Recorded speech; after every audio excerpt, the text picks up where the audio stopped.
I just got back a box from CGC. Let's open this up and see what I got.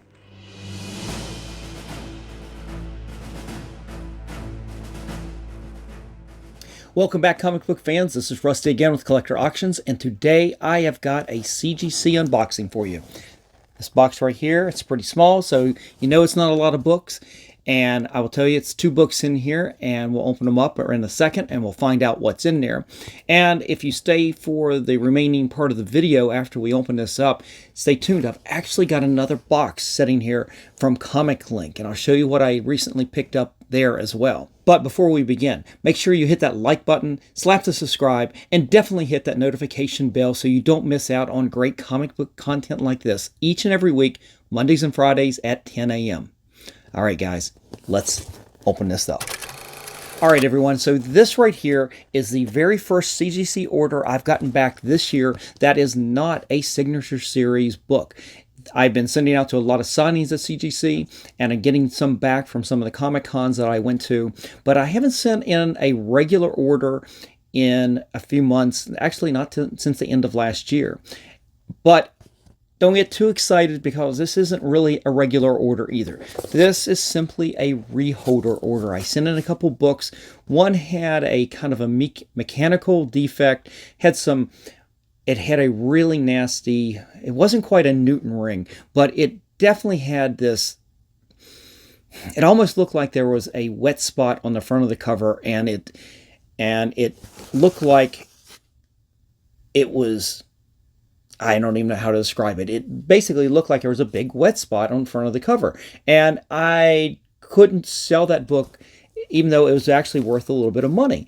And so I decided just to have it reholdered and re-encapsulated, and hopefully it'll come back better this time. I'm keeping my fingers crossed. The other one was a reholder just of an older book with an older case. So I'm hopefully the grades stayed the same. I didn't look it up to see if it changed or anything.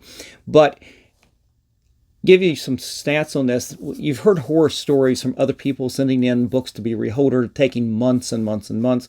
Well, I packaged up this order to go in with some of the Signature Series books that I sent in. And so it was opened up and put into the system immediately, and I kind of expected it to just be sitting there for a long time, to be honest. But I literally just got this back today as I'm filming this, and it was basically 1 month. 1 month almost to the day since I mailed it out. Not since it got there. It actually got there to their offices around the 14th of April, and today is the first day of May. So that's really good on that kind of turnaround. I'm hoping they did good work. Okay, so we're going to literally open up this box and find out what we've got, see how we did. Let's just get into it.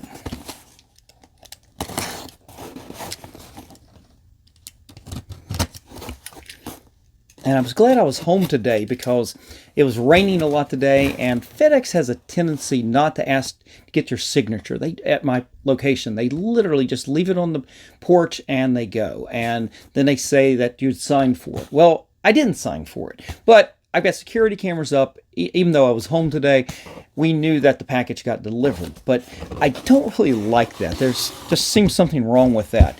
But so I'm getting into the box here. It's nice and bubble wrapped.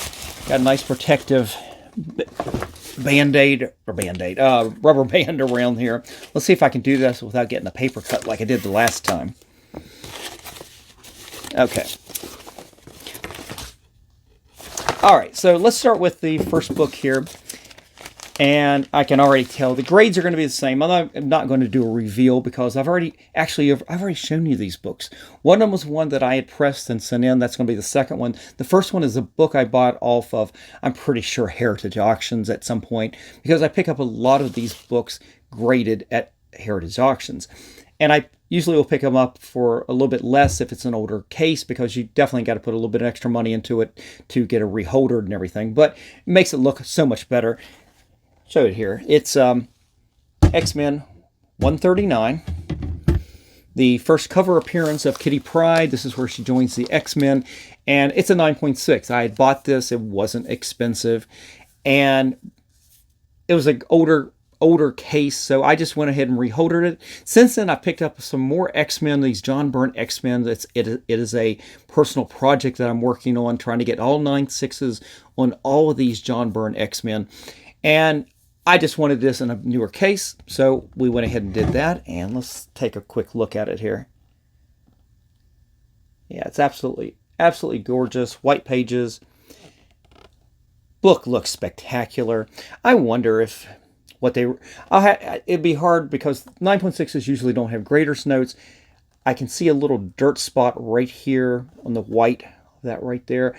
And I wonder if that's really what knocked it down, because I don't see any spine ticks. The corners look fairly sharp. Well, that one has yeah, okay, I'll give it to you. It's straight up as 9.6. It's not a candidate to break out. It's a little dog-eary down there, just a tad. You can barely see it. In this low light in this room, it definitely looks pretty good, but I can still pick it up. But 9.6, add it to my John Byrne collection. Doing pretty good on that. I've got every book. I don't have every one of them graded. And I'm doing, I think out of the 33, 34, 35 John Byrne X-Men, I think I'm up to around the 24 or 25 mark, maybe 26 by this point. So doing pretty good. It's a project I can work on just about any time. It's on the 2023 goals list, not necessarily to finish, but just to try to keep going on. All right, now the second book right here is one that was from my PC. It is it's a cover book. It's real popular, and I saw that there was a value on it, and I don't have that value on me now, but I definitely submitted to CGC hopes for that 9.8 because it did have some value on it, and it was low cost because I bought it for probably less than cover price. But it came back and it had, like I said, it wasn't a Newton ring, but it almost looked like an oily spot on the inside. And I tried some tricks where you can actually use suction cups maybe to pull the case just a little bit to get a little bit of space between the comic and the inner shell and the outer case. Anything to see if I could relieve it without having to send it back in, and it really wasn't doing anything. So I went ahead and sent it back in, paid the additional fee to reholder, and I'm hoping that the second time around here will be much better. Let's keep our fingers crossed. I'll show you the book. It is Spider-Man 641, and as you can see, it's got that beautiful negative space cover. Who did that anyway? Who did that? Pablo Rivera did that. But I just remember that being a real popular cover. Good value on it in CGC. Now, when I got this graded, it was probably half a year ago at this point, and I sat on the book for a while, and I'm sure at this point the price has gone down. You guys can look up the price. I'm not going to give it to you here, but one thing's for sure, I kept the 9.8, and let's take a quick look. I'm just moving it around in the light a little bit in this room, and yeah, I think this is definitely paid off. So I don't see that I'm just going to keep calling it a Newton ring at this point, but it was about this whole area right here around Spider-Man and Mary Jane, right in that area. It was that big. It was about the size of my fist right there. And it just had that, like there was water in there or oil or something like that. It didn't have that Newton ring rainbow effect, but man, if this had been just a regular cover without all the flat color, negative space, it would have been fine. It would have been fine. You really probably wouldn't even detected it or noticed it that much. But because of this negative space flat area, you could see the outline of it real easy, and really didn't make the book very desirable. But looks great now. So thank you, CGC, for fixing that. I kind of wish that had fallen under the mechanical error, but from my understanding is that they won't, just because of Newton rings now, they don't resubmit. They won't pay for it anymore.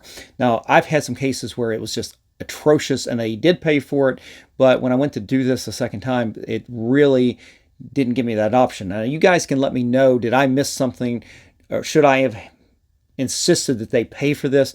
It wasn't a big deal to send this one back in and pay for it, to be honest with you. I mean, what was reholdering? $20? I mean, shipping was already taken care of because I sent an additional book with it. and additional books went down with it. So it just kind of got included in everything. So that wasn't too bad. But I'm real happy to get this back, and I'm real happy that it gets back in the condition that it's in. So I will probably, this is a book that I intended on selling, and I will probably relist it at this point, but now it will be in a much more desirable condition. All right, so guys, what did I say? I said I had another box here. It's from ComicLink, and I've already opened this as I was starting to do the unboxing, but I've got the envelope here that it comes in, and these are two books that I picked up, and I may have already picked these up in lesser grades, but it is a small project for 2023. These are just great books. They're not necessarily grades. I would like them in higher grades, but I was finding that the prices on these are really acceptable, and I'm not too concerned about the grades on this little run of comics that I'm putting together. Not like that John Byrne X-Men where I want a 9.6 or 9.8, or the 9.8s I want on The Dark Knight Returns, or The Kraven's Last Hunt, or Batman Year One. Those all I want 9.8s on. This series, I'd be real happy with anything from sometimes even an 8.5, but a 9.0 and up would be perfectly fine.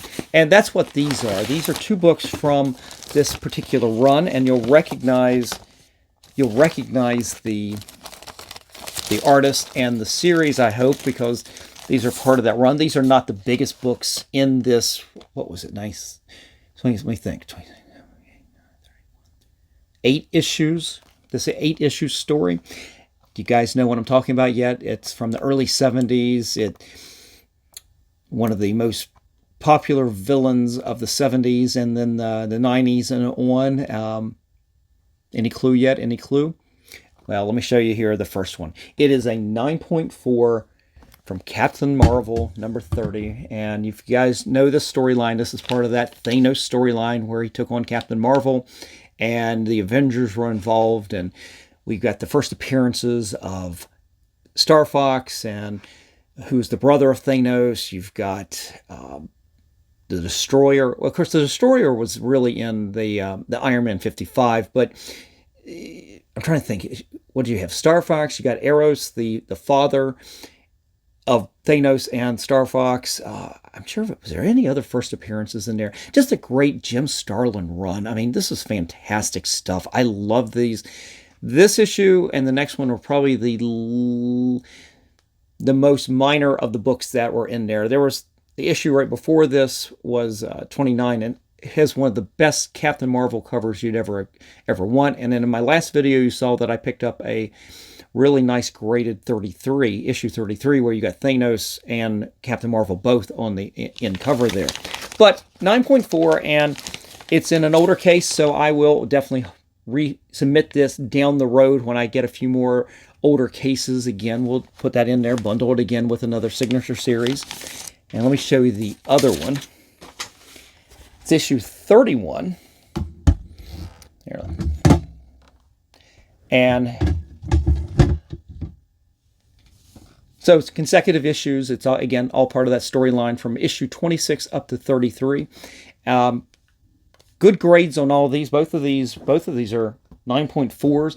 I got these from ComicLink, and they did have a couple of higher grades, some 9.6s, and I would have preferred to get a 9.6 on these, but I felt that the 9.4s were really undervalued, and I just went ahead and picked them up.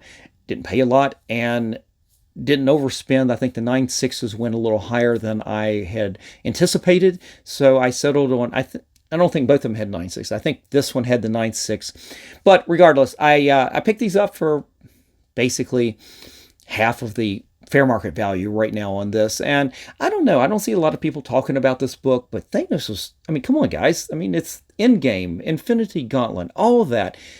This story right here with Thanos and Captain Marvel, to me, that was so much better than all of the later stories, even the Infinity Gauntlet and things down the road. This is where all this stuff started. I mean, this is some great stuff here. Guys, definitely pick these books up. Go buy the collection. I did that one. I did that. I don't read these books anymore, but I bought the collected Jim Starlin Captain Marvel, and I read that from time to time. These are great issues here. I loved all the variety of aliens that he would have, and just just great books, and I was real happy to add both of these as graded in a collection. I'm trying to think, I probably have just a couple more left to actually get graded. And again, I'm not worried about what the grade is to a certain degree. So we'll see how that goes, and I'm getting pretty close to finishing this Jim Starlin run on Captain Marvel. All right, so that's it for today. I hope you enjoyed this unboxing from both CGC and from ComicLink, and I'd love to know what you guys think of these books. Are these books that you have in your collection, or are these books that you want to add to your collection? Maybe they're books that you don't want to have at all, and you're going to go, Rust, you're crazy. Why would you want those books? Regardless, leave me a comment in the comment section below. I'd love to hear from you guys and what you think about these books. But that's it for today. Before I leave, just remember that if you're ever interested in any of the books that I offer or show off on this channel, check out my eBay store or my short box page. I've got plenty of things listed there. And you can always reach out to me at collectorauctions@yahoo.com or DM me on my Instagram page. I leave links to all that down in the description. But that's it. I am out of here. You guys have a great day, and I will see you for the next episode. And I think it's going to be another unboxing. I went to another comic book store. Actually, it's a revisit to a comic book store. And I was looking for some big grails. And the question is, did I pick them up? Well, you're going to have to find out in the next episode. So stay tuned for that, and I will see you then. And before I leave, what do I always say, guys? Every comic has a story. Take care.